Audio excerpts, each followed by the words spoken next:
tror, at Haderslev Revy 2024 blev en kæmpe succes. Men...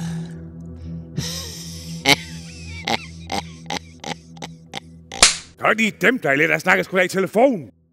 Hvad har jeg nu sagt? Hold op med at være sådan en tøs. At du, Martin, skulle have været der for 2 timer siden. Du er 25 år, og du har din mor med til jobsamtale. Lige et øjeblik nu. Jeg fornemmer en meget negativ aura. Ja, vi har sgu da alle sammen vores problem jo et. Det har vi faktisk også talt om. Okay, det er da også bare spændende for jer.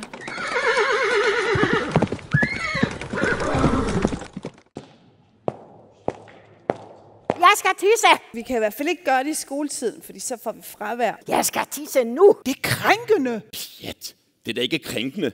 Det er noget, jeg forbinder med noget dejligt sødt og lækkert. Stop! Hvor er det for sent? Nu blev det sgu da godt.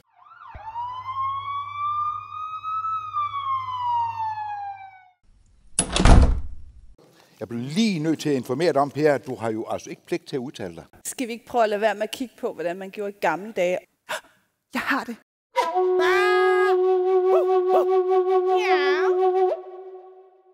Det var lige godt grav der. Nu er jeg godt nok ved at blive lidt galhøjt der. Var du egentlig med på, at vi også skulle passe hunden? Hvad? Ej, Nutella! Jeg vil hjem og have Nutella! Godkendt! Oh my god, har I hørt det? Nej, Godt, så er vi klar til aftens første spørgsmål. Vidste du godt, at økologiske varer er bedre for din sædkvalitet på grund af få pesticider? nej, nu begynder du at falde midt over dig.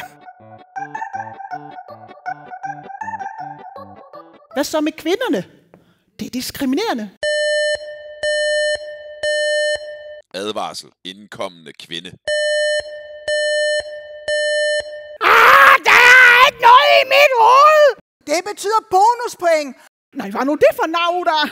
Jeg går jo ud fra, at du har læst den vejledning, vi har sendt til dig. Inden vi går videre.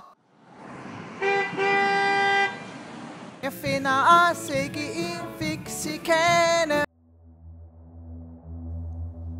Som I nok kan høre, så gik Haderslev Revy 2024 jo ikke fuldstændig efter planen. Men vi havde det da sjovt.